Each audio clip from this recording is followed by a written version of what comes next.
আমাদের পৃথিবী তার নিজ অক্ষে প্রায় প্রতি 24 ঘন্টায় পশ্চিম থেকে পূর্ব দিকে একবার ঘুরছে। আর এই কারণেই দিনের আকাশে সূর্য কিংবা রাতের আকাশে চাঁদকে পূর্বাকাশে উদিত হয়ে পশ্চিম আকাশে অস্ত যেতে দেখি।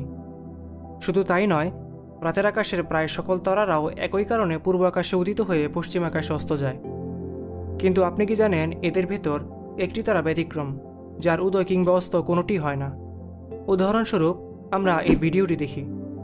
এখানে স্পষ্টতই সকল তারাকে একটি বৃত্তাকার পথে স্থান পরিবর্তন করতে দেখছি, কিন্তু ব্যতিক্রম হচ্ছে ঠিক কেন্দ্রের দিকে অবস্থিত এই তারাটি, যাকে একেবারে স্থির দেখাচ্ছে এবং মনে হচ্ছে বাকি সকল তারারা যেন এর চারপাশে আবর্তন করছে।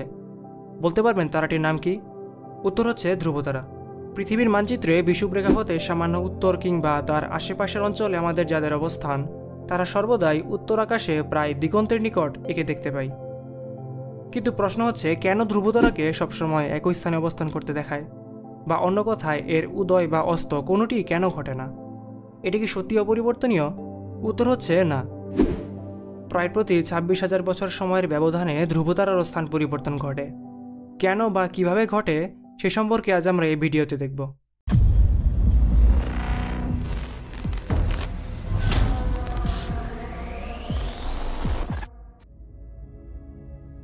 উত্তর আকাশে ধ্রুবতারাকে সবসময় একই স্থানে অবস্থান করতে দেখানোর কারণে তা প্রাচীনকালের মানুষদের জীবনযাত্রার বিভিন্ন ক্ষেত্রে খুব গুরুত্বপূর্ণ ভূমিকা পালন করত।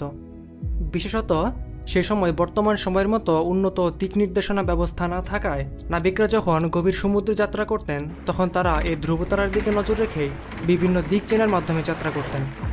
কেননা রাতের বেলায় গভীর সমুদ্র প্রচণ্ড রকমের বিপজ্জনক ও ভয়ানক।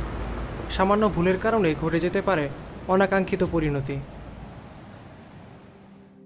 যে কোনো বস্তু যখন ঘুরে, তখন তার কেন্দ্রগামী একটি কাল্পনিক সরলরেখার সৃষ্টি হয়, যার চারপাশে বস্তুটির সকল অংশ ঘুরছে বলে আমাদের কাছে মনে হয়। এই সরল রেখাকে বলা হয় ঘূর্ণন অক্ষ। একইভাবে পৃথিবীর নিজ অক্ষে ঘূর্ণনের কারণে তারও একটি ঘূর্ণন অক্ষের সৃষ্টি হয়েছে, যা পৃথিবীর কেন্দ্র দিয়ে অতিক্রম করেছে। এই ঘূর্ণন অক্ষের রয়েছে দুটি মেরু, উত্তর ও দক্ষিণ। আর ধ্রুবতারার অবস্থান এই ঘূর্ণন অক্ষের সোজা উত্তর মেরু বরাবর মুখ করে থাকা অংশে। তাই পৃথিবীর ঘূর্ণনের ফলে আকাশের প্রায় সকল তারাকে স্থান পরিবর্তন করতে দেখালেও ধ্রুবতারাকে একই স্থানে অবস্থান করতে দেখায়। কিন্তু ধ্রুবতারার এই অবস্থান সর্বদা একই থাকে না, তারও অবস্থান পরিবর্তিত হয়। এখানে অবস্থান পরিবর্তন বলতে ধ্রুবতারাই সরে যায় বিষয়টি এমন নয়, বরং উত্তর মেরু নির্দেশক রূপে এখন আমরা যে তারাটিকে দেখছি, একটি নির্দিষ্ট সময় পর পর সে স্থানে অন্য তারাকে দেখা যায়। এখন কিভাবে এটি ঘটে সে সম্পর্কে বুঝতে হলে আমাদের প্রথমে পৃথিবীর অক্ষীয় অয়নচলন সম্পর্কে দেখতে হবে। আমরা জানি আমাদের পৃথিবী পুরোপুরি গোলাকার নয়। পূর্ব পশ্চিম বরাবর এর ব্যাস প্রায় 12,756 কিলোমিটার এবং উত্তর দক্ষিণ বরাবর ব্যাস 12,713 কিলোমিটার। অর্থাৎ পূর্ব পশ্চিম হতে উত্তর ও দক্ষিণ বরাবর পৃথিবী প্রায় 43 কিলোমিটার বেশি চাপা। ফলে তা কিছুটা বর্তুলাকার আকৃতি নিয়েছে। এ কারণে তার বিষুবীয় অঞ্চলে কিছুটা স্ফীতির সৃষ্টি হয়েছে, যাকে বলা হয় ইকুয়াটোরিয়াল বাল্জ বা বিষুবীয় স্ফীতি। পৃথিবীর ঘূর্ণনক্ষ তার ভৌগোলিক অক্ষের সাথে প্রায় 23.5 ডিগ্রি কোণে হেলে রয়েছে।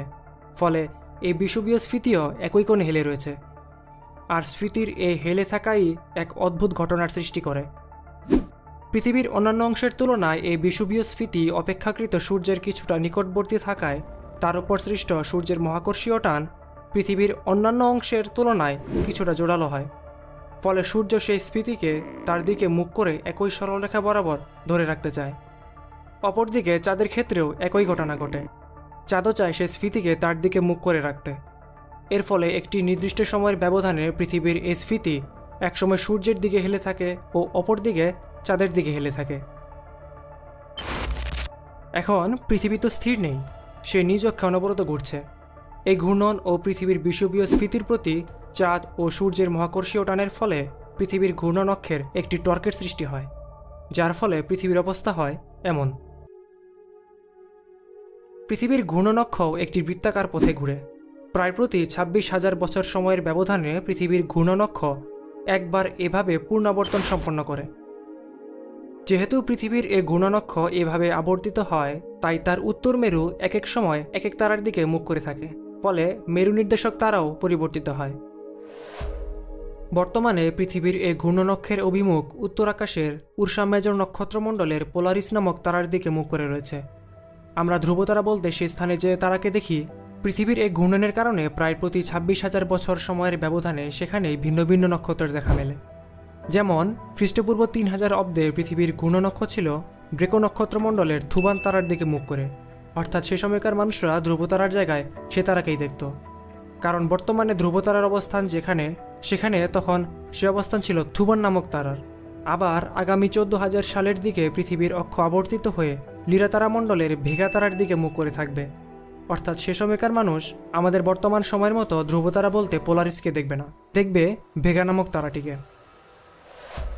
প্রাচীন গ্রিক জ্যোতির্বিদ হিপ্পারকাস সর্বপ্রথম পৃথিবীর অক্ষীয় অয়নচলন নামক এই অদ্ভুত ধরনের গতিক আবিষ্কার করেন।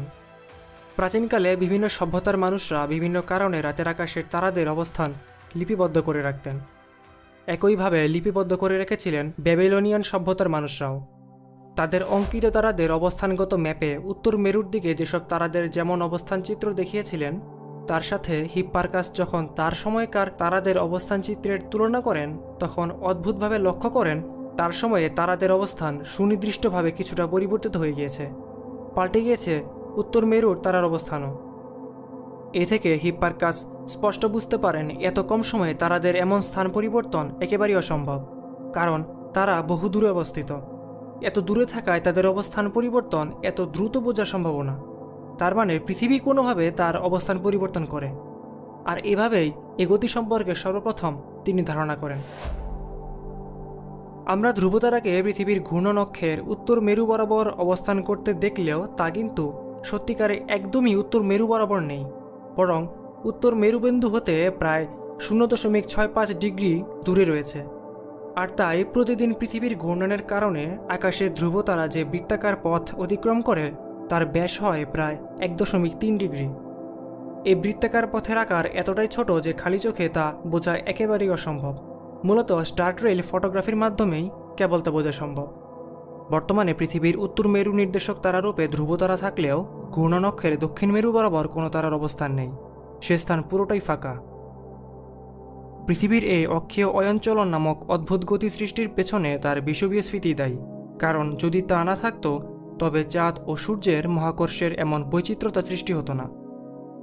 এই অক্ষীয় অয়নচলনের কারণে যে শুধু ধ্রুবতারারই স্থান পরিবর্তন ঘটে তা নয়, বরং দৃশ্যমান সকল তারা ও তারামণ্ডলেরই অবস্থান অনেকটাই পাল্টে যায়। এক কথায় যুগের পর যুগ ধরে রাতের আকাশের যে অপরিবর্তনীয় দৃশ্য আমরা দেখে অভ্যস্ত তা অনেকটাই পাল্টে যায়। কিভাবে বা কেমন পরিবর্তন হয় সে সম্পর্কে আমরা পরবর্তীতে কোনো ভিডিওতে বিস্তারিতভাবে দেখব। আজ এ পর্যন্তই। আপনার অনেক গুরুত্বপূর্ণ সময় নষ্ট করে ভিডিওটি দেখার জন্য অনেক ধন্যবাদ।